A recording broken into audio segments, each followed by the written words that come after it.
नमस्कार दोस्तों। लोकसभा के लिए पहले दौर का चुनाव हो चुका है। दूसरे दौर की वोटिंग कल है। पहले दौर की वोटिंग के बाद बीजेपी के शीर्ष नेतृत्व की खलबलाहट, बेचैनी आप देख रहे होंगे। प्रधानमंत्री मोदी के भाषणों में हिंदू मुसलमान का आना, मुसलमानों को घुसपैठिया कहना, ज़्यादा बच्चा पैदा करने वाली जमात कहना और मंगलसूत्र से लेकर और तमाम बातें प्रधानमंत्री मोदी की जुबान से वो निकल रही है, जिससे इस बात के साफ संकेत मिल रहे हैं कि पहले दौर की वोटिंग के बाद बीजेपी को एहसास हो रहा है कुछ राज्यों में उसकी जमीन खिसक रही है। और तभी प्रधानमंत्री मोदी लोगों को डरा रहे हैं, महिलाओं को डरा रहे हैं, कह रहे हैं कांग्रेस की सत्ता आई, विपक्ष की सरकार बनी, आपका मंगलसूत्र वो छीन लेंगे, आपका घर छीन लेंगे, आपका मकान छीन लेंगे, आपके पास 2 बाइक है तो 1 बाइक ले लेंगे। और कांग्रेस के मैनिफेस्टो में, घोषणा पत्र में जो नहीं है, कहीं से जिसका जिक्र नहीं है, वो सारी फर्जी बातें प्रधानमंत्री मोदी और बीजेपी के तमाम नेता कर रहे हैं। कांग्रेस के नेता सफाई दे रहे हैं, लेकिन जाहिर है मीडिया में जैसी खबरें वही आती है जो प्रधानमंत्री मोदी के पक्ष की होती है, या जैसी कोशिश होती है बीजेपी की तरफ से नैरेटिव गढ़ने की, उसी नैरेटिव को धार मीडिया देता है।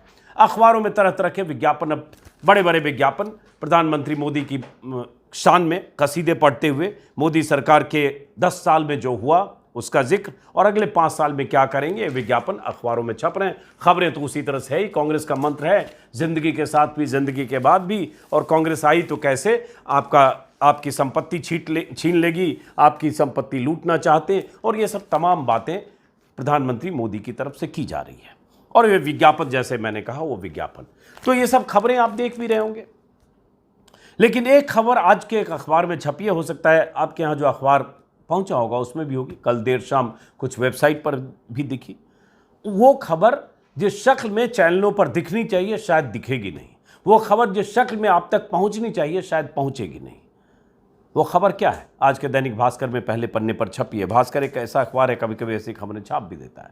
जब पहले दौर की वोटिंग हो चुकी है, दूसरे दौर की वोटिंग होनी है, इस बीच में खबर यह आई है कि अजीत पवार, जो महाराष्ट्र में बीजेपी की साझा सरकार में, एनडीए सरकार में डिप्टी सीएम है, अजीत पवार जो शरद पवार से अलग होकर अपने चाचा को गच्चा देकर बीजेपी के साथ आए, अजीत पवार जिन पर प्रधानमंत्री मोदी 70,000 करोड़ के सिंचाई घोटाले का आरोप लगाते रहे, अजीत पवार जिनकी पार्टी को प्रधानमंत्री मोदी एनसीपी को नेचुरली करप्ट पार्टी कहकर कैंपेन करते थे, अजीत पवार जिनके लिए महाराष्ट्र के बीजेपी के पूर्व मुख्यमंत्री जो अभी डिप्टी सीएम हैं देवेंद्र फडणवीस चुनाव में कहा करते थे, 5 साल पहले के चुनाव में, अजीत पवार के बारे में कि जेल में चक्की पिसिंग, जेल में चक्की पिसिंग, इस तरह के नाटकीय भाषण दिया करते थे, वही अजीत पवार, उन्हें क्लीन चिट कुछ दिन पहले मिलने की खबर आई।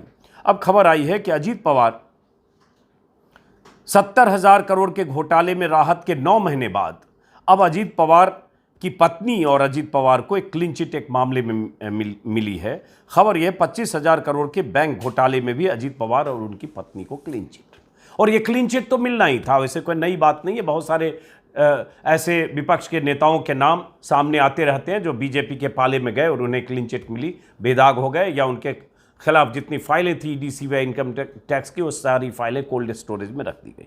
लेकिन अभी जो ताज़ा खबर है, जो एक्सप्रेस में, माफ़ करें, आज भास्कर में छपी है, वो आपको इसलिए बता रहा हूँ कि जब प्रधानमंत्री मोदी अपने भाषणों में अभी भी भ्रष्टाचार पर वार की बात करते हैं, भ्रष्टाचारियों को चुन चुन कर जेल भेजने की बात करते हैं, किसी भी सूरत में भ्रष्टाचारियों को बख्शा नहीं जाएगा, जब ये बात करते हैं, तो शायद आप उनके भाषणों में कई बार सराबोर होकर समर्थक के भाव से, भक्ति भाव से, अधभक्ति भाव से शायद उन खबरों को नज़रअंदाज करते होंगे जिन खबरों के बारे में आपको सोचना ज़रूरी है। विपक्ष बार बार ये बता भी रहा है। अजीत पवार के बारे में जो खबर है, उनकी पत्नी सुनेत्रा पवार के बारे में, कि मुंबई पुलिस की आर्थिक अपराध शाखा ने, ईओडब्ल्यू ने 25,000 करोड़ के महाराष्ट्र राज्य सहकारी बैंक घोटाले में महाराष्ट्र के डिप्टी सीएम अजीत पवार और उनकी पत्नी सुनेत्रा को क्लीन चिट दे दी है। और क्लीन चिट तो मिलना ही था, क्योंकि अजीत पवार तभी तक भ्रष्टाचारी थे जब तक बीजेपी के खिलाफ थे, विपक्ष के साथ थे, इंडिया गठबंधन के साथ थे। अजीत पवार इधर आए तो एक क्लीन चिट उन्हें पहले मिली, और मोदी जी और अमित शाह उनकी तारीफ कर चुके हैं मंच से। अमित शाह के बगल में बैठे नजर आए और प्रधानमंत्री के मंच पर नजर आए, और अब एक और मामले में क्लीन चिट मिली है। और उसी में हाईकोर्ट में दाखिल क्लोजर रिपोर्ट में ईओडब्ल्यू ने कहा कि देखिए कैसे क्लोजर रिपोर्ट और कैसे क्लीन चिट प्रधानमंत्री मोदी की पार्टी या उनके साथ आने वाले उन नेताओं को मिलती है या उनके पक्ष में कैसे पूरा माहौल बना देती है ईडी या एजेंसियां जिनके खिलाफ वही एजेंसियां पहले लगी होती हैं। हाईकोर्ट में दाखिल क्लोजर रिपोर्ट में ईओडब्ल्यू ने कहा है कि उसे बैंक घोटाले में ऋण आवंटन और चीनी मिलों की बिक्री के कारण बैंक को किसी भी नुकसान का कोई सबूत नहीं मिला है। और ये मामला ये था कि चीनी सहकारी समितियां जो होती है, जो महाराष्ट्र में बहुत मजबूती से वहाँ काम भी करती है, और कताई मिलों और अन्य संस्थाओं के जिला और सहकारी बैंकों से पैसे लेने का मामला है। एफआईआर में दावा किया गया था कि बैंक में अनियमितताओं के कारण जनवरी 2007 से दिसंबर 2017 के बीच राज्य के खजाने को 25,000 करोड़ का नुकसान हुआ। ईओडब्ल्यू ने तब आरोप लगाया था कि चीनी मिलों को बहुत कम दरों पर लोन देने और डिफॉल्टर बिजनेस की संपत्तियों को औने पौने दाम पर बेचने में बैंकिंग और आरबीआई के नियमों का उल्लंघन किया गया। ये आरोप अजीत पवार पर थे, अजीत पवार की पत्नी पर भी थे, चूंकि वो सहकारी चीनी उससे जुड़ी हुई महाराष्ट्र सहकारी बैंक के घोटाले में जो दोनों आरोपी थे। तो इसमें हुआ ये है कि क्लीन चिट मिली है और सिंचाई घोटाले में क्लीन चिट, एक जो मैंने पहले कहा वो पहले उनको मिल गई थी जब अजीत पवार साझा सरकार का हिस्सा बने थे, उसके तुरंत बाद उन्हें सिंचाई घोटाले से क्लीन चिट मिल गई। वो सिंचाई घोटाला जिसको लेकर प्रधानमंत्री मोदी लगातार चुनावी सभाओं में कहते रहे, बल्कि जब अजीत पवार बीजेपी के साथ आए उसके कुछ दिन पहले भी भोपाल में प्रधानमंत्री मोदी ने कही थी। और अभी कुछ दिन पहले इंडियन एक्सप्रेस ने खबर छापी कि 25 ऐसे विपक्ष के नेता हैं या 25 ऐसे नेता हैं जो विपक्षी खेमे में थे, अलग अलग दलों में, शिवसेना में, कांग्रेस में, टीएमसी में, अलग अलग दलों में, पूरी लिस्ट छापी थी इंडियन एक्सप्रेस ने कि उन विपक्षी नेताओं के खिलाफ केंद्रीय एजेंसियां थी, छापे मारे जा रहे थे, कुछ की गिरफ्तारियां हो सकती थी, कुछ की प्रॉपर्टी अटैच कर ली गई थी, कुछ को जेल जाने की नौबत थी। लेकिन उनमें से 25 में से 23 तो पूरी तरह से बच गए, उनके मामले ठंडे बस्ते में हैं 23, और उनमें 12 नेता महाराष्ट्र के थे। उन नेताओं की भी लिस्ट एक्सप्रेस ने छापी है, थोड़ा मैं बता दूंगा। लेकिन अजीत पवार पर, और अजीत पवार को बीजेपी नहीं भ्रष्टाचार का प्रतीक महाराष्ट्र में बताया। प्रधानमंत्री मोदी ही कैंपेन करते थे, अमित शाह ही कैंपेन करते थे। इसमें हुआ ये भास्कर ने छापा, इसी में कॉन्ट्राडिक्शन देखिए। एक खबर ये है और एक कॉन्ट्राडिक्शन है दूसरी खबर उसी भास्कर में। संजय राउत के करीबी की 73 करोड़ की संपत्ति कुर्क। एक तरफ अजीत पवार को क्लीन चिट और दूसरी तरफ संजय राउत की करीबी की 73 करोड़ की संपत्ति कुर्क, क्योंकि संजय राउत शिवसेना के उद्धव ठाकरे गुट के हैं। संजय राउत को जेल भी भेजा गया था। हालांकि जेल से जमानत देते वक्त हाईकोर्ट ने कितनी फटकार लगाई थी हम सब जानते हैं। जेल में जिस ढंग से उनको रखा गया, जिस ढंग से गिरफ्तारी की गई, उसको लेकर हाईकोर्ट ने बहुत सख्त ऑब्जर्वेशन अपने फैसले में हाईकोर्ट ने दिया था। लेकिन संजय राउत पर शिकंजा कसा हुआ है। मैं बार बार कहता हूं, अगर भ्रष्टाचार के सबूत हैं, अगर भ्रष्टाचार हुआ है, अगर करप्शन में कोई नेता लिप्त है, तो सबके खिलाफ कार्रवाई होनी चाहिए। लेकिन ये कौन सी कार्रवाई है कि अजीत पवार को क्लीन चिट मिलती है? ये कौन सी कार्रवाई है कि प्रफुल्ल पटेल को क्लीन चिट मिलती है? ये कौन सी कार्रवाई है, कौन सा तरीका है कि अशोक चौहान, जिन्हें आदर्श घोटाले का आरोपी बीजेपी कहती थी, जिनके खिलाफ बीजेपी ने न जाने क्या क्या किया महाराष्ट्र में, अशोक चौहान पूर्व मुख्यमंत्री महाराष्ट्र के बीजेपी के साथ पिछले दिनों आए और आए भी, राज्यसभा के सदस्य भी बन गए। तो ये क्या तरीका है, इस पर बार बार बात होती है। इसी में अजीत पवार के बारे में भास्कर ने एक क्रोनोलॉजी छापी है और यही क्रोनोलॉजी है कि तभी तक आपके पीछे केंद्रीय एजेंसियां हैं जब तक आप भागते दौड़ते मोदी जी के पाले में ना आ जाएं। पूरी क्रोनोलॉजी छापी है कि कैसे हाईकोर्ट के आदेश पर 2019 में ईओडब्ल्यू ने केस दर्ज किया बैंक घोटाले के मामले में। 2019 सितंबर में ईडी ने जांच शुरू की। अक्टूबर 2019 में ईओडब्ल्यू की क्लोजर रिपोर्ट आई, तो उस समय सरकार थी उद्धव ठाकरे की, तो ईडी ने चुनौती दी, जो केंद्रीय एजेंसी है। जून 2022 में शिवसेना तोड़कर शिंदे ने भाजपा के साथ सरकार बनाई। जुलाई 2023 में अजीत पवार शामिल हो गए, डिप्टी सीएम बन गए, और जनवरी 2024 में ईओडब्ल्यू की दूसरी क्लोजर रिपोर्ट आई और ईडी ने भी हाईकोर्ट में अर्जी लगाई। और इस तरह से अब पहले उनको सिंचाई घोटाले में क्लीन चिट मिल गई, अब यहां भी कि बैंक घोटाले में कोई सबूत नहीं मिला। यह तरीका है मोदी जी के काम करने का, न खाऊंगा के नारे देने वाले प्रधानमंत्री मोदी के काम करने का यह तरीका है। जब वो मंचों से चुनावी सभाओं में अभी भी एक भी भ्रष्टाचारियों को छोड़ूंगा नहीं, डंके की चोट पर बोलते हैं, तो कभी उनके ध्यान में नहीं आता होगा कि उन्होंने कैसे सबको क्लीन चिट दी है, उनकी एजेंसियों ने दी है, उनकी एजेंसियों ने दी है, और कैसे उन्होंने शरण दी ऐसे लोगों को जिन पर वो भ्रष्टाचार के आरोप लगाते रहे।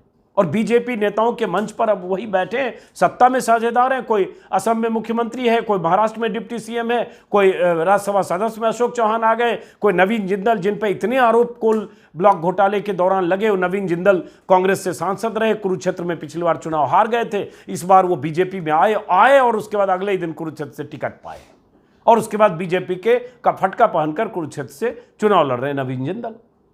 उद्योगपति प्रफुल्ल पटेल का जिक्र मैंने किया ही कि प्रफुल्ल पटेल भी विमान खरीद घोटाले में उनके खिलाफ आरोप थे। एयर इंडिया के 111 विमानों की खरीद में कथित घोटाले में ईडी सीबीआई जांच कर रही थी, और उसके बाद मई 2019 में पटेल का नाम चार्जशीट में था। मार्च 2024 में सीबीआई ने कोर्ट में क्लोजर रिपोर्ट दाखिल करके प्रफुल्ल पटेल को क्लीन चिट दे दी, क्योंकि प्रफुल्ल पटेल और अजित पवार ये दोनों ही खास थे शरद पवार की पार्टी तोड़कर और उसके बाद एनडीए के पाले में, यानी मोदी जी की शरण में आने में जो इन दोनों का ही कॉम्बिनेशन था, यही जोड़ी थी।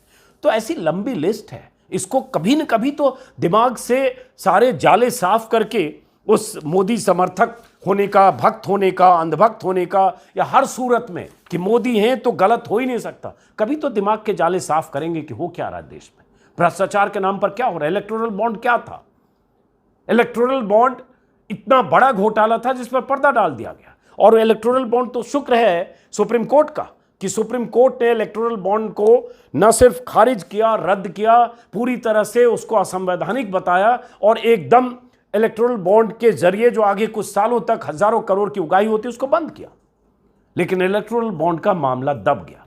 निर्मला सीतारमण जो वित्त मंत्री हैं, उनके पति अर्थशास्त्री हैं परकला प्रभाकर, उनसे हमारी सहयोगी नीलू व्यास ने भी 5-6 दिन पहले भी बात की थी, मेरे YouTube चैनल पर मौजूद है, आप देखिएगा। वो कह रहे हैं कि दुनिया का सबसे बड़ा घोटाला है, अपने किस्म का अनोखा घोटाला है।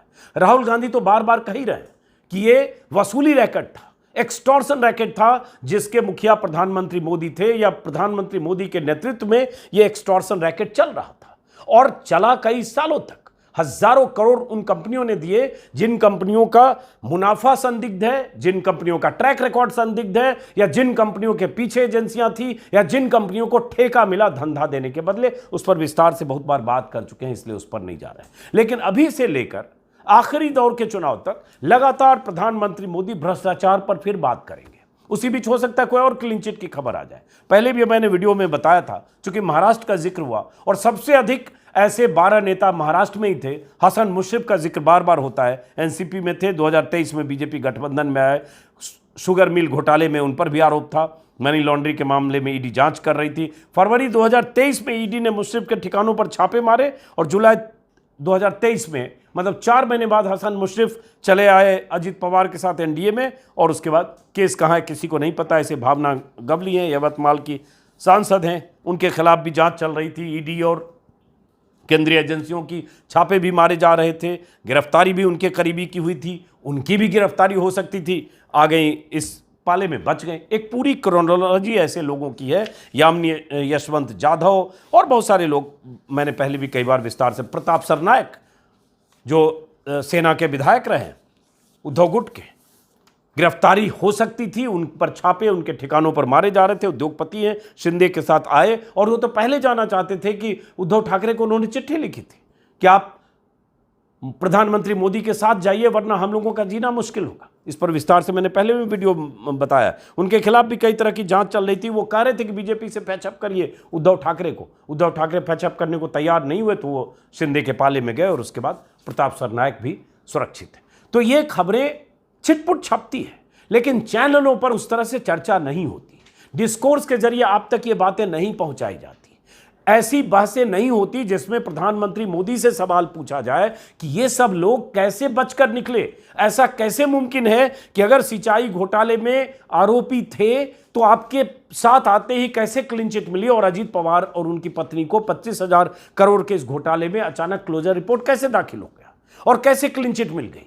और अगर आज क्लीन चिट मिल गई क्योंकि आपके साथ गए, और अगर आपके साथ नहीं गए होते और ऐसे ही महाराष्ट्र में इंडिया गठबंधन के साथ होते, तो क्या आपकी एजेंसियां उनके पीछे नहीं पड़ी होती?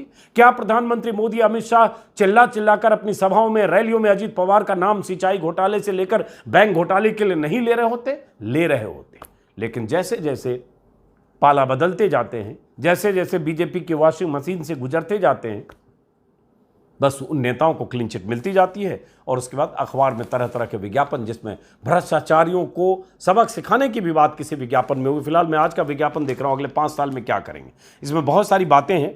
बुलेट ट्रेन चलाएंगे, 3 करोड़ लोगों को पक्के मकान देंगे, लेकिन इसमें हो सकता है किसी और दिन छपे, इसमें यह नहीं है कि कितने करोड़ लोगों को नौकरियां देंगे, क्योंकि प्रधानमंत्री मोदी 2 करोड़ लोगों को नौकरियां देने के वादे किए थे प्रधानमंत्री मोदी ने, और 10 सालों में नौकरियों की यह हालत है कि हर राज्य में, बीजेपी शासित राज्यों में बेरोजगारों की रैलियां, बेरोजगारों के प्रदर्शन। यूपी में तो शिक्षक भर्ती घोटाले को लेकर 2 साल से ज्यादा वक्त हुआ, बैठे हैं छात्र सड़कों पर, लाठियां भी खा रहे हैं। लेकिन प्रधानमंत्री मोदी अब उन जरूरी मुद्दों से आपका ध्यान भटकाकर मंगलसूत्र, मटन, मछली, मुसलमान, और आगे देखिए होता है क्या क्या।